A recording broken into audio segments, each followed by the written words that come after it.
আজ থেকে প্রায় ৫,৫০০ বছর আগে মানুষ সর্বপ্রথম লেখা আবিষ্কার করে। চিকিৎসকরা দীর্ঘ সময় অপারেশন করার পর মুনিরার পেট থেকে প্রায় ৬ ইঞ্চি একটি লম্বা কাঁচি বের করেছে। তার মানে এআই এর পাওয়ারকে ইউজ করে চাইলেই যে কোনো খারাপ কাজ করা সম্ভব। এই টেকনোলজি ব্যবহার করে হংকং এর একটি কোম্পানি থেকে প্রায় $২৬ মিলিয়ন হাতিয়ে নিয়েছে হ্যাকার গ্রুপ। এই গাড়িতে বসে আমাদেরকে লোকেশন ঠিক করে দিতে হবে আমরা কোথায় যেতে চাই, তারপর এই গাড়িটি নিজে থেকেই আমাদেরকে সেই জায়গায় নিয়ে যাবে। এই প্রযুক্তি বর্তমান পৃথিবীর ৩০ কোটি মানুষের চাকরি খেয়ে ফেলবে। যে কাজগুলো করতে মানুষের ঘন্টার পর ঘন্টা সময় লাগতো সেগুলো এখন এআই দিয়ে নিমিষেই করা যায়। মানুষ তার মেধাকে কাজে লাগিয়ে আজকে আকাশ দিয়ে পাখির মতো উড়ে বেড়াচ্ছে, সাগর মহাসাগরের উপর দিয়ে ভেসে বেড়াচ্ছে। কঠিন কঠিন কাজকে সময় বাঁচিয়ে সহজ করার জন্য মানুষ আজ আর্টিফিশিয়াল ইন্টেলিজেন্স নামক এমন একটি সিস্টেম তৈরি করেছে যেটি পুরো পৃথিবীকে নতুন করে মডিফাই করবে বলে ধারণা করা হচ্ছে। মানুষ তার কাজকে সহজ করার জন্য কত কিছু আবিষ্কার করেছে, তবে আপনি কি কখনো ভেবেছেন মানুষ সর্বপ্রথম কি আবিষ্কার করেছিল আর মানুষের আবিষ্কারের শুরুটা কখন থেকে? আজ থেকে প্রায় ৫,৫০০ বছর আগে মানুষ সর্বপ্রথম লেখা আবিষ্কার করে এবং এমন একটা সময় ছিল যখন মানুষ গুহায় বসবাস করত।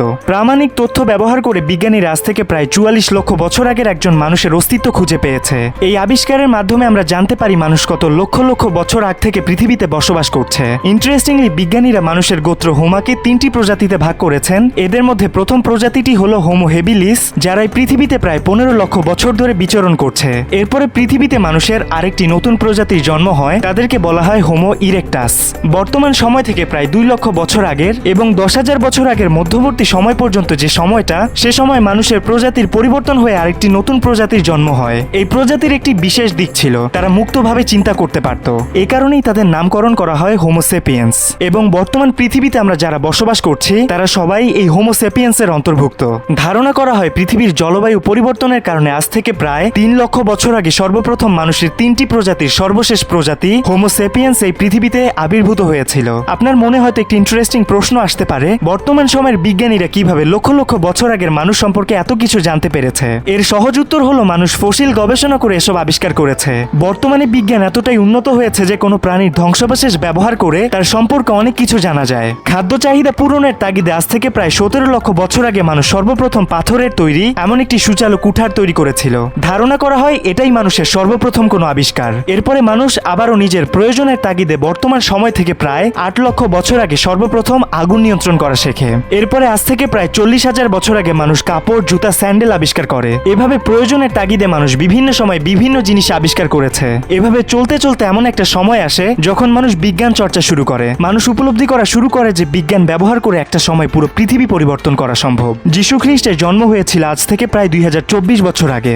ধারণা করা হয় যীশু খ্রিস্টের জন্মের প্রায় ৩,০০০ বছর থেকে ১২০০ বছর আগে মানুষ সর্বপ্রথম বিজ্ঞান চর্চা শুরু করেছিল। এই বিজ্ঞান চর্চার মাধ্যমে আমাদের বর্তমান প্রজাতির মানুষ কয়েকশো বছরের মধ্যে এতটাই পরিবর্তন এনেছে যা এর আগে মানুষ লক্ষ লক্ষ বছর ধরে করতে পারেনি। এভাবে বিজ্ঞান চর্চার মাধ্যমে মানুষ নিজের সম্পর্কে জানতে পেরেছে, কিভাবে পৃথিবী সৃষ্টি হয়েছে, পৃথিবীর আকৃতি কেমন, নিজের শরীরের অভ্যন্তরীণ গঠন এবং পৃথিবীর গঠন কেমন। এরপরে মানুষ চিন্তা করা শুরু করে কিভাবে বিজ্ঞানকে কাজে লাগিয়ে মানুষের কাজকে সহজ করা যায়। সেই চিন্তা থেকে মানুষ আবিষ্কার করেছে radio, television, computer, smartphone, smart watch, গাড়ি, বিমান, জাহাজ আরো নানা রকম জিনিস। বর্তমানে আমরা বিজ্ঞানের চরম উন্নতির যুগে বসবাস করছি।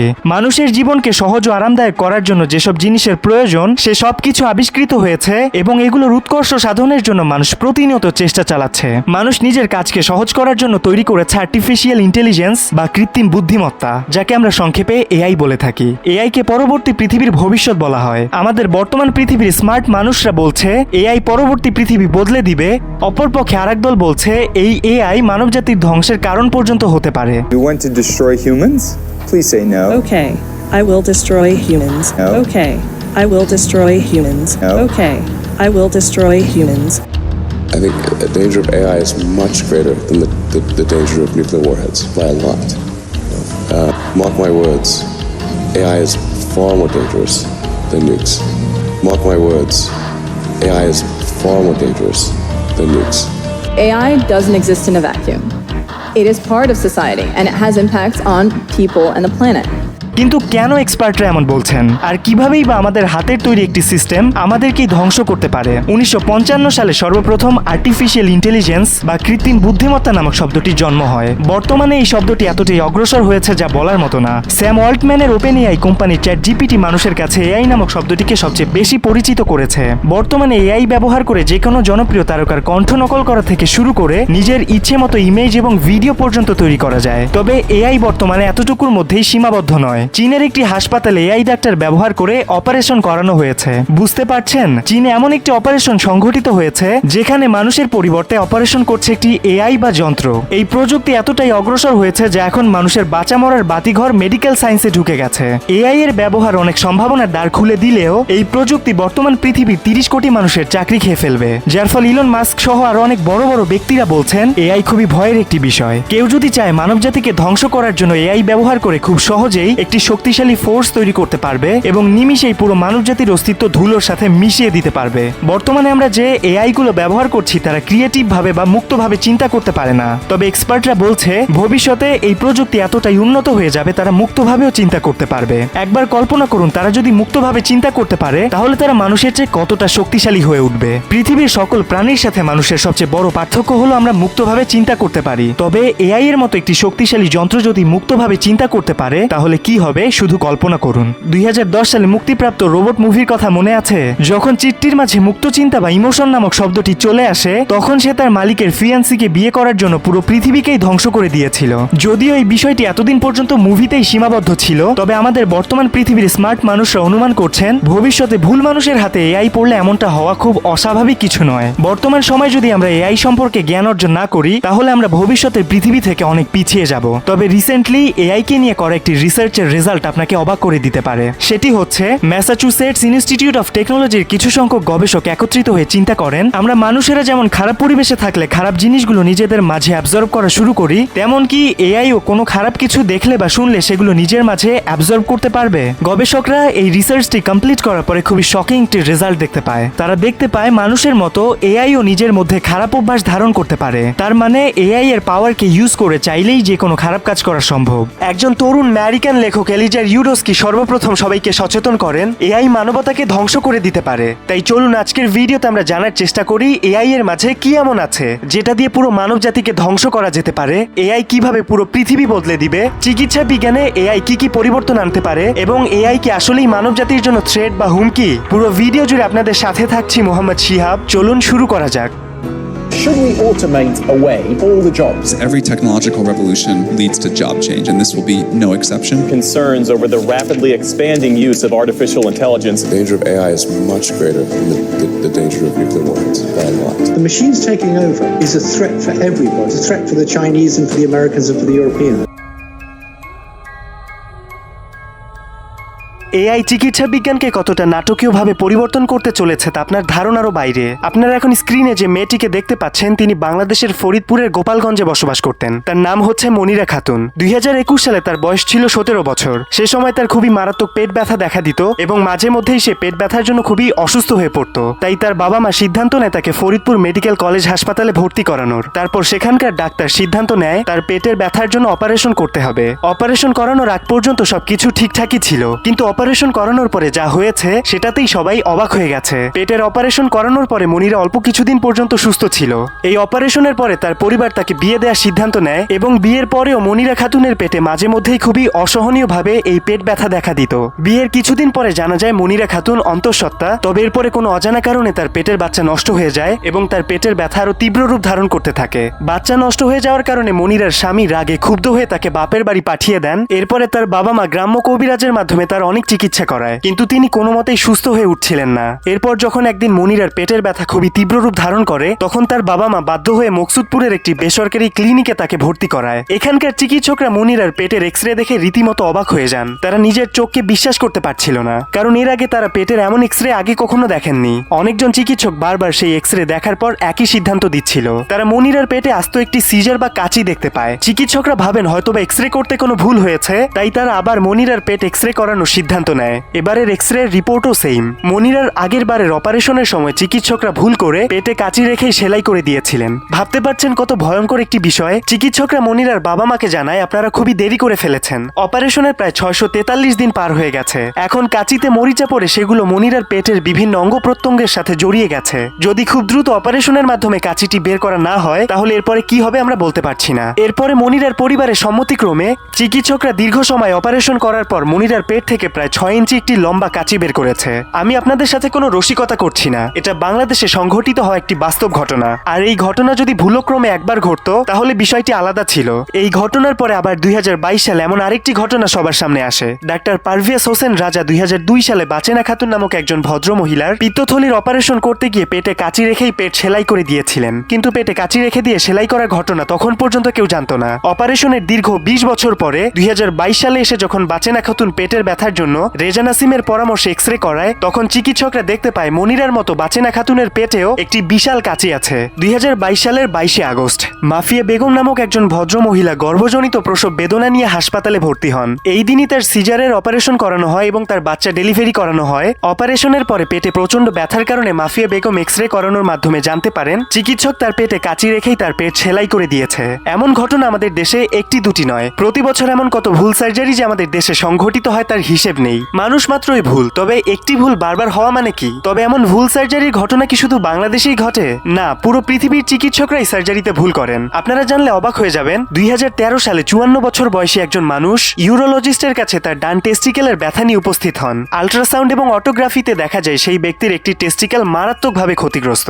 সেই ব্যক্তি জানান 15 বছর আগে ঝগড়ার কারণে তার মেয়ে তার ডান টেস্টিকেলে লাথি মেরেছিল, তখন থেকেই তিনি এই মারাত্মক ব্যথা নিয়ে ঘুরে বেড়াচ্ছেন। তখন ডাক্তার তাকে জানায়, আপনার ডান টেস্টিকেল অপসারণ করলে আপনি সম্পূর্ণ সুস্থ মতো চলতে পারবেন, কোনো রকম ব্যথা বেদনা হবে না। কিন্তু সেই ডাক্তার সার্জারির সময় রোগীর ডান টেস্টিকেল অপসারণ না করে বাম টেস্টিকেল অপসারণ করে। এর মানে হলো ডাক্তার সার্জারির সময় রোগীর সুস্থ টেস্টিকেলটিকে অপসারণ করেছে এবং অসুস্থ টেস্টিকেলটিকে আগের জায়গায় রেখেছে। এরপরে যখন রোগী বুঝতে পারেন তখন তিনি সেই ইউরোলজিস্টের কাছে যান এবং তাকে অভিযোগ জানান। এতে যখন তিনি সবকিছু অস্বীকার করছিলেন তখন তিনি ইউরোলজিস্টের বিরুদ্ধে মামলা করেন। সেখানে তিনি উল্লেখ করেন তিনি চাইলে প্রথমে সার্জারি না করে ঔষধ, ইনজেকশন অথবা মাইক্রো সার্জারি করতে পারতেন। তবে ডাক্তার এমন সার্জারি করেছে যার ফলে তার অসুস্থ টেস্টিকেলটি আগের অবস্থায় রয়ে গেছে এবং সুস্থ টেস্টিকেলটি অপসারণ করা হয়েছে। আমি আপনাদের সাথে যে কয়টি ঘটনা শেয়ার করলাম সেগুলোতে আপনারা কি দেখতে পেলেন? ডাক্তারদের ভুল বা মানব ত্রুটি। এই সমস্যাগুলোকে মাথায় রেখে এক্সপার্টরা দীর্ঘদিন থেকে চিকিৎসা বিজ্ঞানে এআই ডাক্তার ঢোকানোর কথা চিন্তা করছে, যেন কোনোভাবেই ভুল চিকিৎসার কারণে রোগীদেরকে ভোগান্তিতে পড়তে না হয়। শুধুমাত্র যুক্তরাষ্ট্রে প্রতি বছর ভুল সার্জারির কারণে 2,50,000 মানুষ মৃত্যুবরণ করে। বাংলাদেশের মতো নিম্ন এবং মধ্য আয়ের যতগুলো দেশ আছে সেগুলোতে প্রতি বছর ভুল চিকিৎসার কারণে 1,34,00,000 দুর্ঘটনা ঘটে। অর্থাৎ সার্জারির কারণে মানুষের মৃত্যু হয় না, কিন্তু তারা শারীরিকভাবে অক্ষম হয়ে পড়ে এবং প্রায় 26 লক্ষ মানুষ মৃত্যুবরণ করে। এই সমস্যাগুলোকে সমাধান করার জন্য অনেক বিশেষজ্ঞরা বলছেন চিকিৎসা ক্ষেত্রে এআই মানব ত্রুটির বিকল্প হতে পারে। তবে সবচেয়ে বড় সুসংবাদ হলো চীনের নিউজ মিডিয়া গ্লোবাল টাইমস থেকে জানা যায় চীন একটি ভার্চুয়াল হাসপাতাল তৈরি করেছে। এখানে প্রায় 14 জন এআই ডাক্তার এবং 4 জন এআই নার্স আছে। তারা ভার্চুয়ালি রোগীদের বিভিন্ন চিকিৎসা সংক্রান্ত সমস্যা শুনে সেগুলোর সঠিক পরামর্শ দিতে পারবে এবং তারাই ঔষধ লিখে দিতে পারবে। তাদের দক্ষতা পরীক্ষা করার জন্য মার্কিন যুক্তরাষ্ট্রের সবচেয়ে কঠিন পরীক্ষাগুলোর মধ্যে একটি, যার নাম হলো ইউএস মেডিকেল লাইসেন্স এক্সাম। এই পরীক্ষায় উত্তীর্ণ হয়ে একজন সাধারণ ডাক্তারকে যুক্তরাষ্ট্রের মেডিকেল লাইসেন্স পেতে হয়। সেখানে এই এআই গুলোর পরীক্ষা নেওয়া হয়। তারা মেডকিও ডেটা সাইটে 93.06% প্রশ্নের সঠিক উত্তর দিয়েছে, যা একজন এভারেজ ডাক্তারের চেয়ে অনেক বেশি। তাই গবেষকরা দাবি করছেন এআই গুলো খুব সহজেই মানুষের প্রশ্ন বুঝতে পারবে এবং সে অনুযায়ী সঠিক উত্তরও দিতে পারবে। সবচেয়ে অবাক করার বিষয় হচ্ছে তারা 2 দিনের মধ্যেই 10,000 রোগীকে চিকিৎসা সেবা দিতে পারবে। একজন মানব ডাক্তার যদি এই পরিমাণ সেবা দিতে চান তাহলে তাদেরকে টানা 2 বছর রোগী দেখতে হবে। তাহলে বুঝতেই পারছেন এআই চিকিৎসা ক্ষেত্রে জটিলতা, বিড়ম্বনা এবং লম্বা লাইন ধরার দিনের অবসান ঘটাতে চলেছে। কিন্তু আপনি কি জানেন বর্তমান সময়ের এআইগুলো এত স্পেশাল কেন? রোগী আসলে কোন রোগে আক্রান্ত সেটা নির্ণয় করাকেই ডিজিজ ডায়াগনোসিস বা রোগ নির্ণয় বলা হয়। বর্তমানে রোগ নির্ণয় এআই খুবই গুরুত্বপূর্ণ ভূমিকা পালন করছে। কোন রোগ ডায়াগনোসিস করার মূল উদ্দেশ্য হলো রোগীকে কোন চিকিৎসা প্রদান করা হবে সেটার জন্য রোগ নির্ণয় করা। অর্থাৎ ডাক্তার আপনাকে ডায়াবেটিক্সের চিকিৎসা দিবে নাকি জন্ডিসের চিকিৎসা দিবে সেটা শিওর হওয়ার জন্য রোগ ডায়াগনোসিস করতে হয়। একটু আগেই যেমন আমরা আলোচনা করছিলাম সার্জারির ক্ষেত্রে একজন মানব ডাক্তার ভুল করতে পারেন, ঠিক সেভাবে রোগ নির্ণয়ের ক্ষেত্রেও একজন ডাক্তার ভুল করতে পারেন, যার ফলে রোগীকে ভুল চিকিৎসা দেওয়া হয়। এজন্য রোগীর অর্থ সময় সবই নষ্ট হয়, কিন্তু সে সঠিক চিকিৎসা পায় না। কিন্তু বর্তমানে আবিষ্কৃত এআই গুলো নির্ভুলভাবে রোগীর রোগ নির্ণয় করতে পারে। এজন্য চিকিৎসা ক্ষেত্রে এআই গুলো খুবই অল্প সময়ের মধ্যে অনেক জনপ্রিয়তা অর্জন করেছে। চিকিৎসা ক্ষেত্রে ব্যবহৃত এআই গুলো X ray, MRI, ultrasound, CT scan, DXA image বিশ্লেষণ করে খুব দ্রুত এবং সঠিকভাবে রোগ শনাক্ত করতে পারে। এই এআই গুলো 2D এবং 3D ইমেজিং পদ্ধতিতে অর্থাৎ ইসিজি, ইইজি, ইএমজি এবং ইএইচআর বিশ্লেষণ করে রোগ নির্ণয় করতে পারে। চিকিৎসা ক্ষেত্রে ব্যবহৃত এআই গুলো এতটাই উন্নত যে তারা রোগীর ডায়াগনোসিস করার পরে তাদের পরবর্তী চিকিৎসা কিভাবে দিতে হবে সে সম্পর্কেও তারা সিদ্ধান্ত দিতে পারে। কোয়ান্টাম কম্পিউটার যেমন ক্লাসিক্যাল কম্পিউটারের চেয়ে অনেক বেশি তথ্য প্রক্রিয়া করতে পারে, ঠিক তেমনই কোয়ান্টাম এআই গুলো সাধারণ এআই এর চেয়ে অনেক বেশি মেডিকেল ডাটা নিজের মাঝে ধারণ করতে পারে এবং বিশ্লেষণ করতে পারে। সার্জারি করা কোনো সহজ কথা নয়। সার্জারির উপর একটি মানুষের বাঁচা মরা এবং তার পরবর্তী জীবন কিভাবে কাটবে সেটা নির্ভর করে। আমাদের চিকিৎসা ক্ষেত্রে বর্তমানে যে এআই গুলো ব্যবহার করা হচ্ছে সেগুলোকে আপনি বাচ্চা এআই বলতে পারেন। এই এআই গুলো এখনো চাইল্ডহুডে আছে, সেগুলোকে আরো গ্রো করে ইয়াং এজে আসতে হবে। একটু পরে আমরা জানতে পারবো এআই কত প্রকার ও কি কি। সেখানে আমি এআই এর ইয়াং এজ এএসআই নিয়ে আলোচনা করেছি। চিকিৎসা ক্ষেত্রে এআই এর ব্যবহার কেবল একটু একটু করে শুরু হয়েছে। আশা করা যায় ভবিষ্যতের চিকিৎসা ক্ষেত্রে বেশিরভাগই চলে আসবে এআই এর হাতে। আগে আমাদেরকে কিছু স্ট্যাটিস্টিক্স এবং ডেটা নিয়ে আলোচনা করা উচিত। আমরা যদি সঠিকভাবে জানতে চাই পৃথিবীতে কত কার বা গাড়ি আছে সেটা আমরা সঠিকভাবে বলতে পারবো না, কিন্তু automotive industry research organisation Hedges এবং কোম্পানির ডেটা অনুসারে আমাদের পৃথিবীতে আনুমানিক 1.47 বিলিয়ন গাড়ি আছে। আপনি হয়তোবা ভাবতে পারেন পৃথিবীর সবচেয়ে বড় অর্থনীতির দেশ যুক্তরাষ্ট্রে হয়তোবা সবচেয়ে বেশি গাড়ি আছে, কিন্তু আপনি জানলে অবাক হয়ে যাবেন আমাদের এশিয়ার সবচেয়ে বড় অর্থনীতি চায়নাতে সবচেয়ে বেশি গাড়ি আছে। 2022 সালের ডেটা অনুযায়ী এশিয়াতে প্রায় 543 মিলিয়ন গাড়ি ছিল, যার মধ্যে শুধুমাত্র চায়নাতেই গাড়ি ছিল 420 মিলিয়ন, ইউরোপে ছিল 413 মিলিয়ন গাড়ি, নর্থ এবং সাউথ আমেরিকায় ছিল 442 মিলিয়ন গাড়ি, মিডল ইস্টে ছিল প্রায় 50 মিলিয়ন, আফ্রিকায় ছিল 26 মিলিয়ন এবং সর্বশেষ অ্যান্টার্কটিকা মহাদেশে ছিল 50 মিলিয়ন গাড়ি। এবং আমাদের বাংলাদেশে প্রায় 44,71,625টি গাড়ি নিবন্ধিত হয়েছে। পৃথিবীর এতগুলো গাড়ি চালানোর জন্য যদি একজন করে চালকের প্রয়োজন হয়, তাহলে আমরা একটা সাধারণ অনুমান থেকে বলতে পারি পৃথিবীতে প্রায় 1.47 বিলিয়ন গাড়ির জন্য প্রায় 1.47 চালকের প্রয়োজন। চলুন আমরা একটু স্ট্যাটিস্টিক্স দেখার চেষ্টা করি, কারণ এটা তো আমরা অনুমান করে বললাম। Automotive industry research organisation Hedges এবং কোম্পানি ডেটা অনুযায়ী পৃথিবীতে প্রায় 1.4 বিলিয়ন ড্রাইভার আছে। আমাদের অনুমান অনেকটাই সঠিক হয়েছে, তাই না? কিন্তু এআই কিভাবে এই জিনিসগুলোকে প্রভাবিত করতে পারে আপনি কি অনুমান করতে পারছেন? এআই কিন্তু এখন শুধুমাত্র ইমেজ জেনারেটর, ডিপফেক কিংবা ফোনের মধ্যেই সীমাবদ্ধ নেই। এআই ছড়িয়ে পড়েছে কারের অটোমোটিভ ইন্ডাস্ট্রিতেও। এআই কিভাবে অটোমোটিভ কারের ইন্ডাস্ট্রি বদলে দিচ্ছে আসুন আমরা জানার চেষ্টা করি। 2017 সালের একটি ঘটনা। অনার্স প্রথম বর্ষের হিসাব বিজ্ঞানের মেধাবী ছাত্র বিশ্বজিৎ বিশ্বাস, তিনি বাংলাদেশের মাগুরা জেলায় বসবাস করতেন। তিনি মাগুরার দরিদ্র কৃষক বিবেক বিশ্বাসের একমাত্র ছেলে। তাকে নিয়ে তার বাবা মার সকল স্বপ্ন আশা ভরসা। 2017 সালের 19 ফেব্রুয়ারি তিনি 12টা বাজে হাইওয়ে রোডে সাইকেলে করে ইউনিভার্সিটি থেকে বাসায় যাচ্ছিলেন। সবকিছু ঠিকঠাকই ছিল, কিন্তু যখন তিনি মাগুরার স্টেডিয়ামের গেটের সামনে আসেন তখন তিনি দেখতে পান বাজারের সামনে অনেক দূরে একটা বড় ট্রাক আসছে। ট্রাক দেখে তিনি অন্য দিনের মতোই সাইড হয়ে যাচ্ছিলেন, কিন্তু যখনই তারা একে অপরকে ওভারটেক করছিল তখনই সিমেন্ট বোঝাই ট্রাকটি হঠাৎ করে বিশ্বজিতের সাইকেলকে খুবই মারাত্মকভাবে ধাক্কা দেয়। এই অ্যাক্সিডেন্টে বিশ্বজিতের শরীরের বেশিরভাগ অংশই থেতলে গিয়েছিল এবং খুব দ্রুত তাকে নিকটস্থ মেডিকেলে ভর্তি করানো হয়। মেডিকেলে ভর্তি করানোর কিছুক্ষণ পরে খবর পাওয়া যায় বিশ্বজিৎ মৃত্যুবরণ করেছে। পরে সেই ট্রাক চালক সোলাইমানকে আটক করে জানা যায় তার বেপরোয়া গাড়ি চালানোর কারণে বিবেক বিশ্বাসের একমাত্র সন্তান বিশ্বজিৎ মারা গেছেন। তবে বাংলাদেশে এমন রোড অ্যাক্সিডেন্ট খুবই কমন একটা বিষয়। 2019 চালানোর সময় অমনোযোগী পর্যন্ত বিভিন্ন সড়ক দুর্ঘটনায় ড্রাইভারদের ভুলের কারণে প্রায় 24,000 মানুষ মৃত্যুবরণ করেছেন। কিন্তু আমরা যদি পুরো পৃথিবীর হিসেব করি তাহলে প্রতি বছর 11,90,000 মানুষ সড়ক দুর্ঘটনায় মারা যায়। প্রতি বছর সড়ক দুর্ঘটনায় এত মানুষ মারা যাচ্ছে, সেজন্য এক্সপার্টরা আমাদেরকে সড়ক অ্যাক্সিডেন্টের এমন কিছু কারণ দেখিয়েছে যেগুলো সত্যি অবাক হওয়ার মতো। পৃথিবীর বেশিরভাগ কার অ্যাক্সিডেন্ট হয়ে থাকে তরুণ এবং মধ্যবয়স্ক চালকদের কারণে, কারণ তারা গাড়ি চালানোর সময় অনেক বেশি ঝুঁকি নেয়। তাছাড়া আমরা যে অ্যাক্সিডেন্টগুলো দেখতে পাই সেগুলোর মেইন কারণ হচ্ছে অদক্ষ চালক।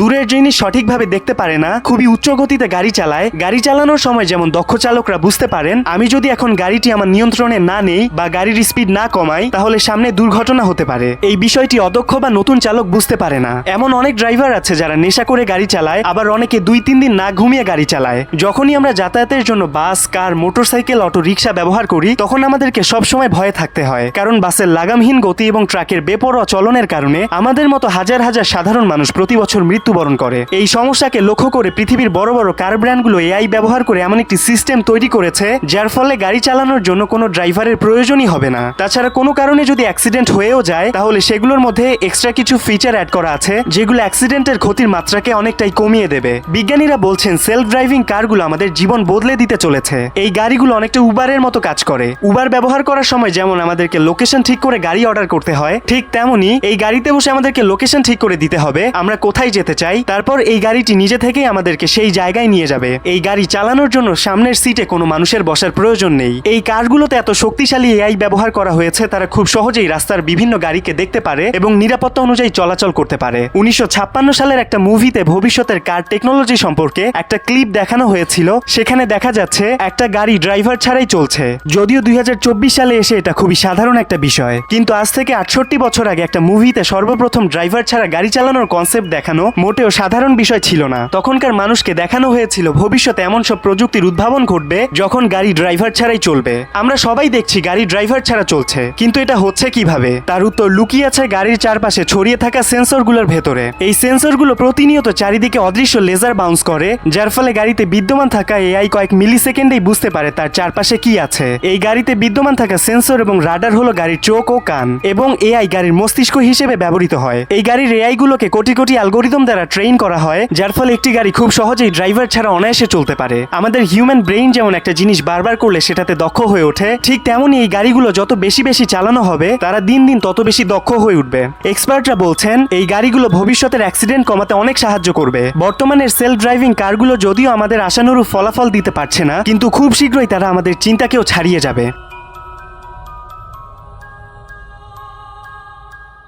এআই এর আরো ভয়ঙ্কর দিক নিয়ে আলোচনা করার আগে চলুন আমরা কয়েকটি পেইন্টিং দেখে আসি। আপনারা এখন যে পেইন্টিংটি দেখতে পাচ্ছেন তার নাম হচ্ছে নাফা ফা ই পিপো। এটি একটি ফ্রান্স বাক্য, এর অর্থ হচ্ছে কবে বিয়ে করবেন। ফ্রান্সের একটি উল্লেখযোগ্য আন্দোলনের সময় এই ছবিটি আঁকা হয়েছিল। সে সময় এই ছবিটি প্রচুর পরিমাণে বিখ্যাত হয়েছিল। ফোর্বস অনুযায়ী এই পেইন্টিংটির মূল্য প্রায় $210 মিলিয়ন, যা বাংলা টাকাতে প্রায় 2000 কোটি টাকার উপরে। এই ছবিটি এঁকেছেন পল গগুইন। এখন আপনারা যে ছবিটি দেখতে পাচ্ছেন তার নাম হলো দ্য কার্ড প্লেয়ার্স। এই ছবিটি এঁকেছেন পল সেজান। 1892 সাল থেকে 1895 সালের মধ্যে এই ছবিটিকে আঁকা হয়েছিল। এই ছবিটির মূল্য প্রায় $250 মিলিয়ন।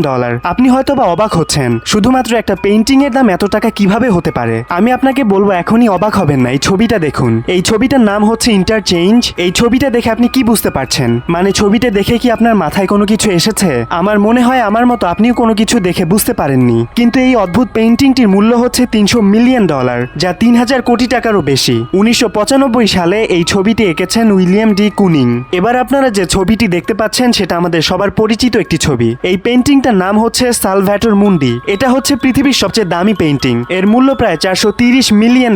এই ছবিটি 1490 সাল থেকে 1500 সালের মধ্যে সর্বকালের মহান পেইন্টার লিওনার্দো দা ভিঞ্চি এঁকেছিলেন। এই ছবিটি সম্পর্কে যখন লিওনার্দো দা ভিঞ্চিকে জিজ্ঞেস করা হয়েছিল এই ছবিটির আইডিয়া কিভাবে আপনার মাথায় এসেছে, তখন তিনি উত্তর দিয়েছিলেন, আমি যদি মেয়ে হতাম তাহলে দেখতে কেমন হতাম, সেই চিন্তা থেকেই আমি এই ছবিটি এঁকেছি। এতক্ষণ পর্যন্ত আপনাদেরকে যে কয়টি ছবি দেখালাম সেগুলো আঁকতে অনেক পরিশ্রম, ডেডিকেশন, ধৈর্য এবং ধারাবাহিকতা মেনে চলতে হয়েছে। এই এক একটা ছবি তৈরি করতে 1 বছর, 2 বছর, এমনকি 10 বছর পর্যন্ত সময় লেগেছে।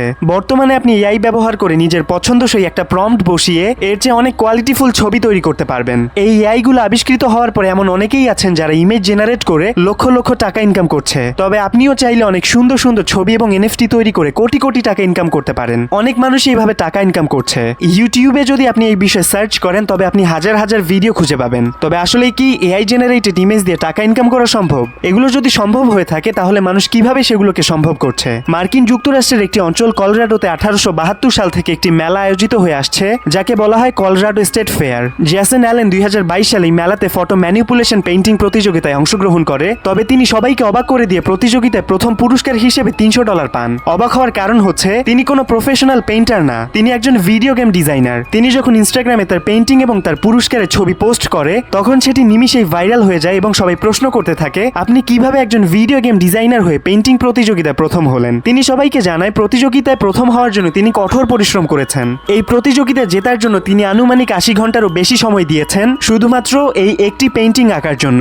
এর জন্য তিনি অনেক প্রশংসা কুড়িয়েছেন। এরপরে তিনি তার সোশ্যাল মিডিয়া অ্যাকাউন্টে পরবর্তীতে পোস্ট করে জানিয়েছেন তিনি এটা অন্যান্য শিল্পীদের মতো হাত দিয়ে তৈরি করেননি। তিনি মিডজার্নি জার্নির এআই ব্যবহার করে এই ছবিটি তৈরি করেছেন। তিনি প্রথমে মিড জার্নির এআই এ বিভিন্ন প্রম্পট ব্যবহার করে একটি কাঙ্ক্ষিত ছবি তৈরি করেন এবং অ্যাডোবি ফটোশপে ছবি ম্যানিপুলেশনের মাধ্যমে তিনি এই চমৎকার ছবিটি তৈরি করেছেন। যারা ফটো ম্যানিপুলেশন সম্পর্কে জানেন না তাদের উদ্দেশ্যে সংক্ষেপে বলছি, ফটো ম্যানিপুলেশন হচ্ছে ছবির কারসাজি। উদাহরণস্বরূপ আপনি এই ছবিটি দেখুন। ছবিটি তোলা হয়েছিল এভাবে, তারপর ফটোশপে নিজস্ব চিন্তা ভাবনা ব্যবহার করে এই ছবিটিকে এমন বানানো হয়েছে। মূলত এটাকেই বলা হয় ফটো ম্যানিপুলেশন। এই প্রতিযোগিতাটি 2022 সালে সংঘটিত হয়েছিল। তখন মিড জার্নির মতো এআই সফটওয়্যার বাজারে নতুন এসেছে। এগুলো সম্পর্কে খুব বেশি মানুষ জানতো না। 150 বছর পুরনো মেলায় কেউ একজন কম্পিউটার ব্যবহার করে ছবি দিয়ে প্রথম স্থান দখল করেছে। এটা সবাইকেই অবাক করে দেয়। তিনি যদি প্রকাশ না করতেন তিনি ছবিটি এআই ব্যবহার করে তৈরি করেছেন, তাহলে সম্ভাবনা ছিল তিনি নিজের নামে ছবিটি কপিরাইট করিয়ে নিতে পারতেন। কপিরাইট হলো কোনো কিছুর উপর নিজস্ব মালিকানা তৈরি। আপনি হয়তো ভাবছেন মানুষ যদি এআই ব্যবহার করে ছবি কপিরাইট করিয়ে বিক্রি করে টাকা ইনকাম করতে পারে তাহলে সমস্যা কোথায়? এআই জেনারেটেড ইমেজ নিয়ে রিসার্চ করার সময় আমি এমন কিছু তথ্য খুঁজে পেয়েছি, সেগুলো যদি আমি আপনাদের সামনে তুলে ধরি তাহলে আপনারা খুব সহজেই বুঝতে পারবেন এআই ইমেজ জেনারেটর দিয়ে তৈরি করা ছবিগুলোর আসলে মালিক কে। পৃথিবীর অন্যতম জনপ্রিয় একটি ছবি হলো লিওনার্দো দা ভিঞ্চির আঁকা এই মোনালিসার ছবিটি। আমি ধরে নিলাম আপনার প্রিয় পেইন্টার ভিনসেন্ট ভ্যান গগ। তিনি নেদারল্যান্ডের একজন বিখ্যাত পেইন্টার। যদি বেঁচে থাকতেন এবং তিনি যদি মোনালিসার ছবি এবং আমার চিন্তা ভাবনা থেকে একটা প্রম্পট লিখবো, সেটা হচ্ছে ভ্যান গগের স্টাইলে আঁকা মোনালিসা। এটা লেখার পরে মিড জার্নি আমাকে ঠিক এরকম একটা ইমেজ জেনারেট করে দিয়েছে। এখানে আমরা স্পষ্টভাবে দেখতে পাচ্ছি মোনালিসার একটি ছবি এবং পুরো ছবিটিতে ব্রাশের কেমন যেন আঁকাবাঁকে স্ট্রোক পড়ে আছে। আপনি যদি ভ্যান গগের আঁকা ছবিগুলো দেখেন তাহলে আপনি দেখতে পারবেন তার ছবিতে সবসময় এরকম আঁকাবাঁকা ব্রাশের স্ট্রোক দেখা যায়। তাহলে আপনি নিশ্চয়ই এতক্ষণে বুঝতে পেরেছেন মিড জার্নির এআই কতটা নিখুঁত এবং সৃজনশীলভাবে আমাকে ছবিটি তৈরি করে দিয়েছে। তাহলে তিনি নিশ্চয়ই এভাবেই ছবি এঁকে দিতেন। এখন আমি যে ছবিটি জেনারেট করলাম এটা তো লিওনার্দো দা ভিঞ্চি এবং ভ্যান গগের কেউই আঁকেননি। তাহলে ছবিটার আসল মালিক কে? যেহেতু ছবিটার প্রম্পট আমি লিখেছি তাহলে তো এই ছবিটার মালিক আমি, তাই না? কিন্তু আমি প্রম্পট দিলেও ছবিটা তো এঁকে দিয়েছে মিড জার্নির এআই। একটু ভিন্নভাবে চিন্তা করলে আবার দেখা যাচ্ছে এই ছবির মালিক মিড জার্নির এআই টিমও হতে পারে। কিন্তু মিড জার্নির টিম তো আবার লিওনার্দো দা ভিঞ্চি এবং ভ্যান গগের ছবি আঁকার স্টাইল কপি করেছে। তাহলে তো তারাও এই ছবির মালিক হতে পারে। আমরা যদি এই বিষয় নিয়ে চিন্তা করি তাহলে সবগুলো বিষয় কেমন যেন জটিল এবং এলোমেলো হয়ে যাচ্ছে। প্রকৃতপক্ষে এআই জেনারেটেড ইমেজগুলোর মালিক আসলে কে, আর ভিজুয়াল আর্ট এআই গুলো কিভাবে বাস্তব জীবনে চিত্রশিল্পীদের প্রভাবিত করছে? আপনার পছন্দসই ছবি এঁকে দেওয়ার জন্য বাস্তব জীবনে চিত্রশিল্পীদেরকে প্রথমে আপনার বর্ণনাগুলো প্রদান করতে হবে। তারপর তারা দীর্ঘ সময় ব্যয় করে মেধা খাটিয়ে আপনাকে একটি ছবি তৈরি করে দিবে। কিন্তু সেই ছবিটি আপনার পছন্দ হতেও পারে আবার নাও হতে পারে। কিন্তু আপনি এআই ব্যবহার করে কয়েক সেকেন্ডের মধ্যেই অনেক হাই কোয়ালিটির ছবি জেনারেট করতে পারবেন। সেটা যদি আপনার পছন্দ না হয়, এভাবে আপনি একের পর এক অনেক ছবি জেনারেট করতে পারবেন, যার ফলে মানুষ তাদের পছন্দ অনুযায়ী ছবি খুব সহজেই এআই ব্যবহার করে তৈরি করছেন। এর ফলে যারা প্রকৃতপক্ষে ছবি তৈরি করে জীবিকা নির্বাহ করেন তারা ক্ষতিগ্রস্ত হচ্ছেন। এই ভিজুয়াল আর্ট এআই গুলো কিভাবে কাজ করে সেটা যদি আপনি একটু সংক্ষিপ্ত করে জানেন তাহলে আপনি বুঝতে পারবেন এআই গুলো কিভাবে একজন চিত্রশিল্পীকে ক্ষতিগ্রস্ত করছে আর এআই ছবিগুলোর আসল মালিক কে। এই ভিজুয়াল আর্ট এআই গুলো বিশ্বকোষ থেকে তথ্য সংগ্রহ করে। আমরা মিড জার্নি এবং ডেইলির মতো যতগুলো এআই ইমেজ জেনারেটর ইউজ করি সেগুলোকে প্রায় 5.85 বিলিয়ন ছবি দিয়ে প্রশিক্ষণ দেওয়া হয়। অর্থাৎ তাদের যে ডেটাবেস থাকে সেখানে প্রায় 5.85 বিলিয়ন ছবি সংযুক্ত করা আছে। এই কারণেই তারা আমাদের ইচ্ছে মতো যে কোনো ছবি জেনারেট করতে পারে। তাছাড়া এআই গুলো প্রম্পট অনুযায়ী বিশ্বের যে কোনো ওয়েবসাইট থেকে যে কোনো ছবি খুঁজে সেটা থেকে ধারণা নিতে পারে। এআই নিজের সৃজনশীলতায় কোনো ছবি তৈরি করে না, সে পৃথিবীর বিখ্যাত চিত্রশিল্পীদের ছবি আঁকার স্টাইল কপি করে, যার ফলে এআই একজন চিত্রশিল্পীর কপিরাইট ভঙ্গ করছে বলে চিত্রশিল্পীরা দাবি করছেন। কিন্তু এআই এর আবিষ্কারকরা এই জিনিসটিকে সরাসরি অস্বীকার করেছেন এবং তারা বলে এআই তাদের আঁকার স্টাইল শিখে নতুন কিছু তৈরি করছে, তাদের কপি করছে না। কিন্তু আমরা যদি লক্ষ্য করি এআই এর নিজস্ব কোনো সৃষ্টি ক্ষমতা নেই। এআই গুলো বিখ্যাত চিত্রশিল্পীদেরকে কপি করে ইমেজ জেনারেট করে, যার ফলে লক্ষ লক্ষ চিত্রশিল্পীদের ক্যারিয়ার আর ঝুঁকির মুখে পড়ে গেছে। কারণ আঁকার স্টাইল কপি করে তৈরি করা কোনো ছবির জন্য তো আসল চিত্রশিল্পীরা কোনো ক্রেডিট বা অর্থ পাচ্ছেন না। তাই এটি চিত্রশিল্পীদের জন্য খুবই আতঙ্কের একটি বিষয়। পৃথিবীর প্রায় 74% শিল্পীরা দাবি করছেন এআই ব্যবহার করে ইমেজ জেনারেট করা একটি অনৈতিক কাজ। তাছাড়া অনেক বিখ্যাত চিত্রশিল্পী হাইকোর্টে ইমেজ জেনারেটরগুলোর বিপক্ষে মামলা পর্যন্ত করেছে, যেগুলো নিয়ে কোর্টে এখনো কেস চলছে। এছাড়া এআই জেনারেটেড একটি এনএফটি যার মূল্য উঠেছিল প্রায় $1.1 মিলিয়ন।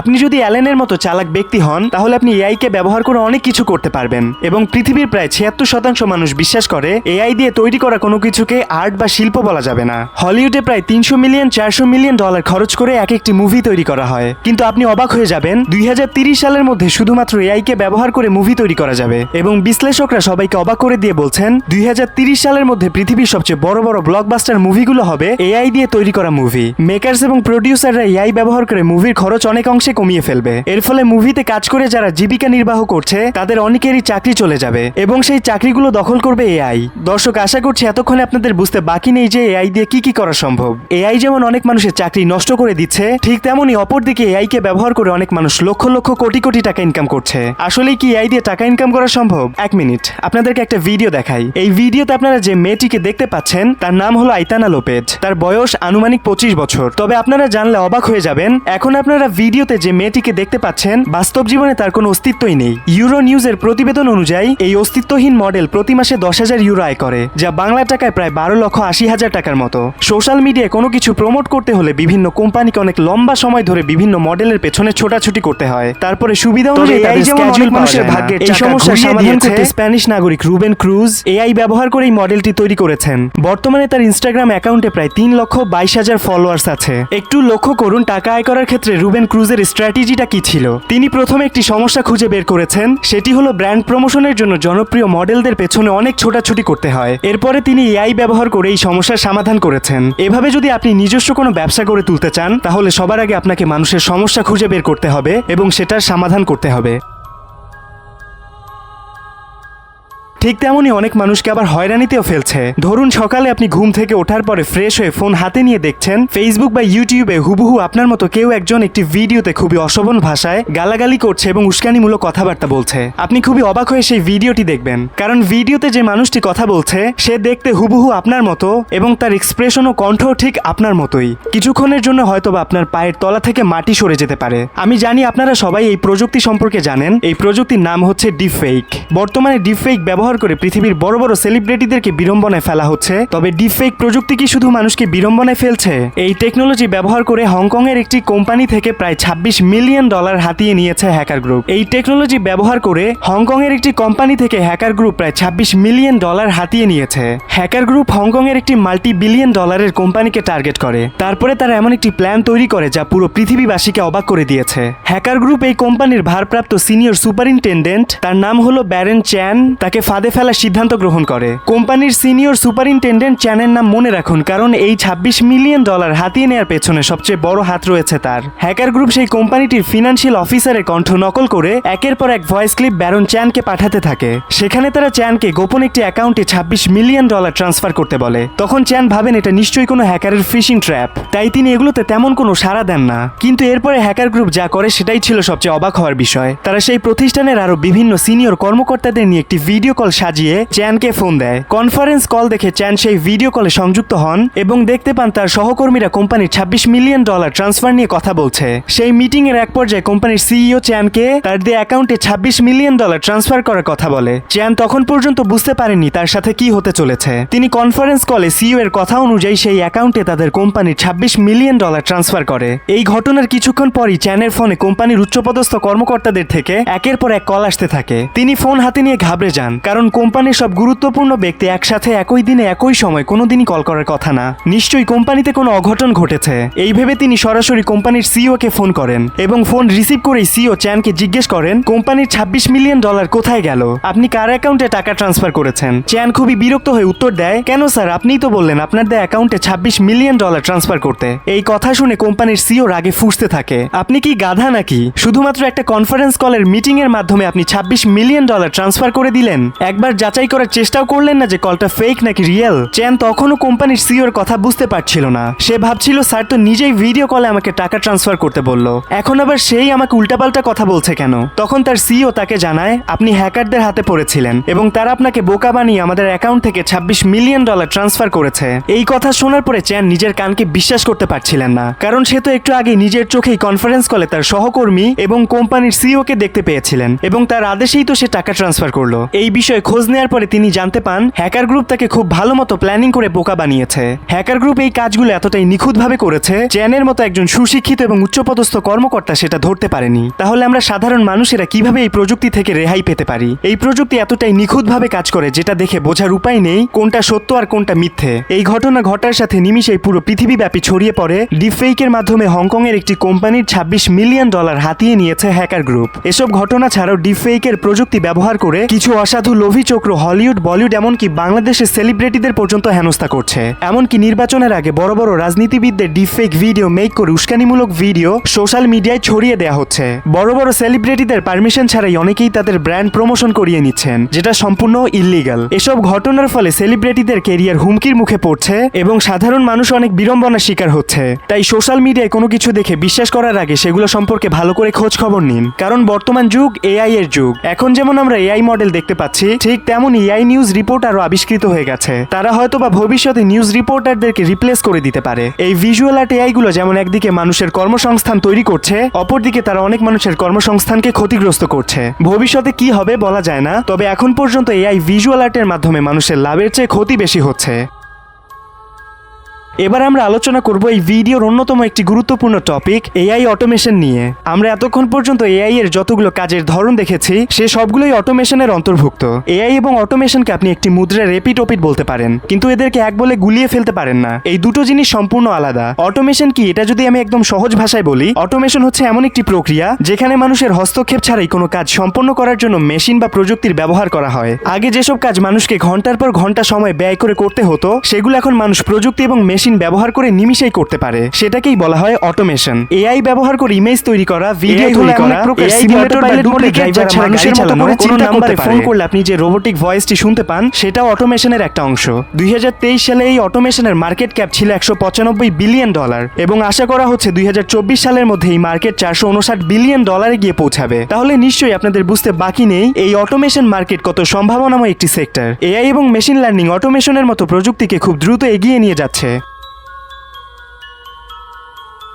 এআই এর পূর্ণরূপ হলো আর্টিফিশিয়াল ইন্টেলিজেন্স।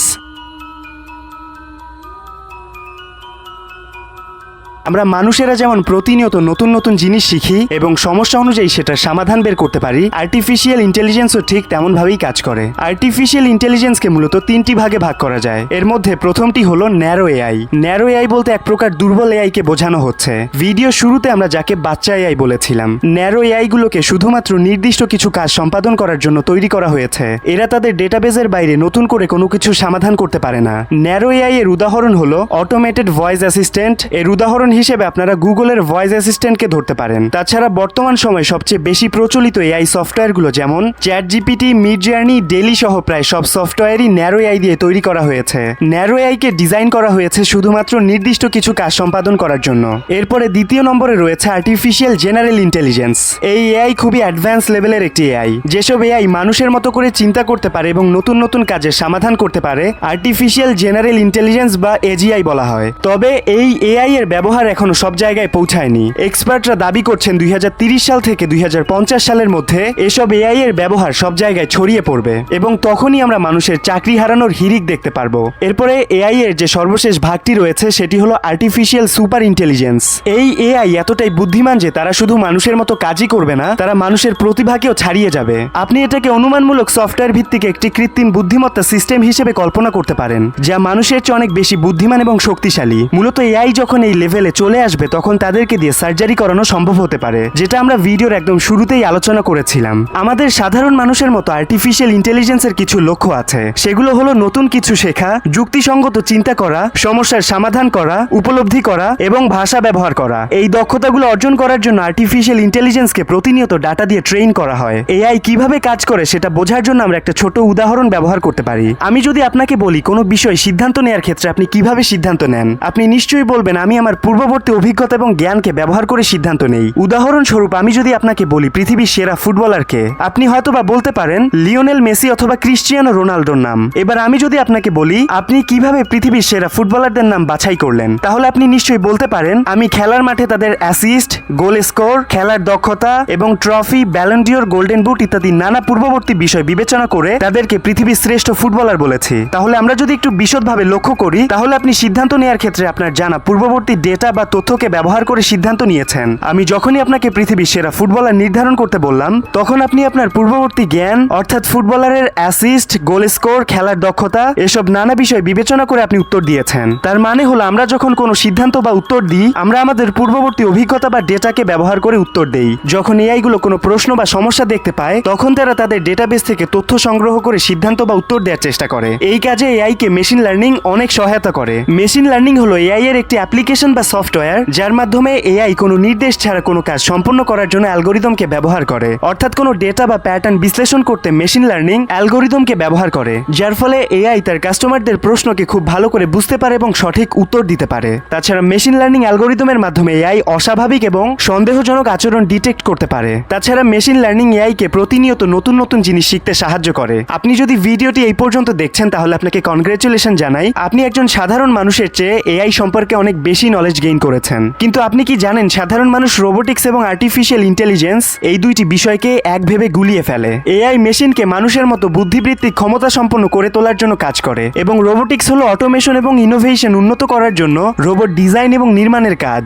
আর্টিফিশিয়াল ইন্টেলিজেন্সকে তৈরি করা হয়েছে মেশিন লার্নিং এবং মানুষের বুদ্ধিমত্তাকে ব্যবহার করে। রোবোটিক্সে এআই ব্যবহার করা হয় রোবটের কর্মদক্ষতা বাড়ানোর জন্য। এআই মূলত ভার্চুয়াল জগতে কাজ করে, তথ্য এবং অ্যালগোরিদম ব্যবহার করে তথ্য বিশ্লেষণ করে এবং সিদ্ধান্ত নেয়। বাস্তব জীবনে এআই এর কোনো শারীরিক উপস্থিতি নেই, এটা শুধুমাত্র কম্পিউটার বা সার্ভারের মাধ্যমে নিয়ন্ত্রণ করা হয়। কিন্তু রোবট বাস্তব জীবনে শারীরিকভাবে উপস্থিত থাকে। এআই এবং রোবটের মধ্যে সবচেয়ে বড় পার্থক্য হলো বুদ্ধিমত্তা। এআই এর কাছে মানুষের মতো বুদ্ধিমত্তা রয়েছে, কিন্তু রোবটের তেমন কোনো বুদ্ধিমত্তা নেই। তাকে তৈরি করা হয়েছে মানুষের কায়িক শ্রম কমানোর জন্য। ইলন মাস্ক সহ অনেক স্মার্ট মানুষ বলছে এআই পুরো মানব জাতিকে ধ্বংস করে দিতে পারে। ওয়ার্ল্ড ইকোনমিক ফোরামের একটি রিপোর্ট থেকে দেখা যায় 2030 সালের মধ্যে শুধুমাত্র অটোমেশনের কারণে প্রায় 85 মিলিয়ন মানুষ তাদের চাকরি হারিয়ে ফেলবে। আবার অপরদিকে জ্যাকমা সহ অনেকেই বলছেন এআই নিয়ে এত ভয় পাওয়ার কিছু নেই, কারণ কম্পিউটার যখন সর্বপ্রথম পৃথিবীতে এসেছিল তখন মানুষ এভাবেই ভয় পেয়েছিল কম্পিউটার ব্যবহার করলে হয়তো অনেক মানুষের চাকরি চলে যাবে। কিন্তু কম্পিউটার আবিষ্কার হওয়ার পর পুরো খেলাটাই বদলে গিয়েছে। এই কম্পিউটার ব্যবহারের মাধ্যমেই কোটি কোটি মানুষের চাকরির সুযোগ তৈরি হয়েছে। ঠিক এভাবেই এআই এর প্রাথমিক পর্যায়ে অনেক মানুষের চাকরি চলে গেলেও একটা সময় এআই এর কারণেই অনেক মানুষ আবার নতুন করে চাকরি পাবে। কিন্তু বর্তমান গবেষণা বলছে এআই এর সম্প্রসারণের ফলে বর্তমান পৃথিবীর প্রায় 30 কোটি মানুষ তাদের চাকরি হারিয়ে ফেলবে। তাহলে ইলন মাস্কের কথা সঠিক নাকি জ্যাকমার কথা সঠিক? আসলে কার কথা সত্য, আমরা কার কথা বিশ্বাস করতে পারি? 2700 জন এআই রিসার্চার একত্রিত হয়ে একটি এক্সপেরিমেন্ট করেন। এআই এর সবচেয়ে অ্যাডভান্স লেভেলে যে এআইটি রয়েছে অর্থাৎ আর্টিফিশিয়াল সুপার ইন্টেলিজেন্স, সে ভবিষ্যতে গিয়ে পৃথিবী ধ্বংস করতে পারে তার সম্ভাবনা রয়েছে মাত্র 5%। 1000 খ্রিস্টাব্দে সর্বপ্রথম পৃথিবীতে বন্দুক আবিষ্কৃত হয়েছিল। এই বন্দুক আবিষ্কৃত হওয়ার পরে কত মানুষ যে বন্দুকের গুলিতে মারা গিয়েছেন তার হিসেব আমাদের কাছে নেই। বন্দুক এমন একটা অস্ত্র যেটা আবিষ্কৃত হওয়ার পর মানুষ খুবই দ্বিধাগ্রস্ত ছিল, এই বন্দুক দিয়ে হয়তোবা পুরো পৃথিবীর মানুষকে ধ্বংস করে দেয়া হবে। একজন দেহরক্ষী বন্দুক ইউজ করেন তার মালিককে বাঁচানোর জন্য এবং অপরপক্ষে একজন খুনি সন্ত্রাসী বন্দুককে ইউজ করে মানুষ হত্যা করার জন্য। তাহলে চিন্তা করুন, বন্দুক খারাপ নাকি যে এটা ব্যবহার করছে সে খারাপ? এভাবে পৃথিবীতে যত অস্ত্র বা ডিভাইস আছে সেগুলো নির্ভর করে এটা কে ব্যবহার করছে। যদি এই ডিভাইসগুলো খারাপ কোনো মানুষ ব্যবহার করে তাহলে সেগুলো দিয়ে পৃথিবী এবং মানবজাতি মারাত্মক ক্ষতিগ্রস্ত হতে পারে, এবং অপরদিকে এই জিনিসগুলো যদি কোনো ভালো মানুষ ব্যবহার করে তাহলে এগুলো দিয়ে মানবতার কল্যাণ সাধিত হয়। এখন আমার আপনার কাছে প্রশ্ন, আপনি এআই কে খারাপ বলবেন নাকি যে এআই কে কাজে লাগিয়ে খারাপ কাজ করছে তাদেরকে খারাপ বলবেন? 16 জুলাই 1945 সালে মার্কিন যুক্তরাষ্ট্র তাদের তৈরি করা পারমাণবিক অস্ত্র টেস্ট করার সিদ্ধান্ত নেয়। জাপান যখন মার্কিন যুক্তরাষ্ট্রের কাছে স্যারেন্ডার করতে অস্বীকৃতি জানায় তখন যুক্তরাষ্ট্র 6 আগস্ট 1945 সালে সর্বপ্রথম জাপানের হিরোশিমা নাগাসাকি শহরে একটি পারমাণবিক বোমা নিক্ষেপ করে। এই হামলায় আনুমানিক 1,30,000 মানুষ মৃত্যুবরণ করেছে। আমরা মানুষেরা পৃথিবী ধ্বংসকারী বিভিন্ন পারমাণবিক অস্ত্র তৈরি করে চিন্তা করছি এআই মানবজাতিকে ধ্বংস করে দিতে পারে। এসব আলোচনা করা কি হাস্যকর নয়? পারমাণবিক অস্ত্র যদি ভুল মানুষের হাতে চলে যায় তাহলে তো মানব জাতি কেন পুরো পৃথিবী ধ্বংস হয়ে যেতে পারে। আমরা যেভাবে পারমাণবিক অস্ত্র সতর্কতার সাথে ব্যবহারের জন্য তৈরি করেছি এআই কেও ঠিক সেভাবেই ব্যবহার করতে হবে। এআই এর ডেভেলপমেন্ট করে মানুষ বসে থাকবে না। বিজ্ঞানীরা মানুষের সর্বোচ্চ নিরাপত্তা নিশ্চিত করে এআই এর উন্নতি সাধন করবে এবং মানব জাতিকে এক অনন্য উচ্চতায় নিয়ে যাবে। একটা জিনিসকে চাইলেই ভালো কাজেও ব্যবহার করা যায়, খারাপ কাজেও ব্যবহার করা যায়। এটা আমাদের মানব জাতির উপর নির্ভর করছে এটাকে আমরা কিভাবে ব্যবহার করব। চারিদিকে সবাই বলছে না এআই এর কারণে মানুষের চাকরি চলে যাবে, কিন্তু আপনি কি জানেন ইকোনমিক ওয়ার্ল্ড ফোরামের একটি প্রতিবেদন কি বলছে?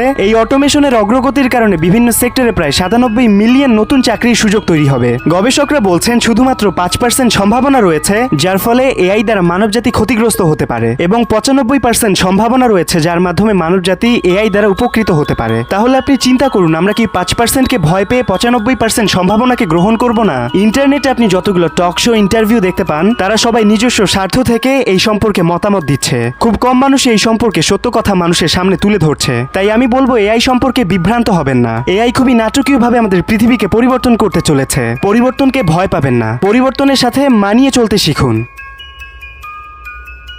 আজকের পুরো ভিডিওতে আমি আপনাদেরকে এআই সম্পর্কে একটি বিস্তারিত নলেজ দেওয়ার চেষ্টা করেছি। আপনার যদি মনে হয় এই ভিডিও থেকে আপনি সামান্য পরিমাণ কিছু শিখতে পেরেছেন, তাহলে আমাদের চ্যানেলটি সাবস্ক্রাইব করুন, যেন আমাদের চ্যানেলের নলেজেবল ভিডিওগুলো সবার আগে আপনার কাছে গিয়ে পৌঁছায়।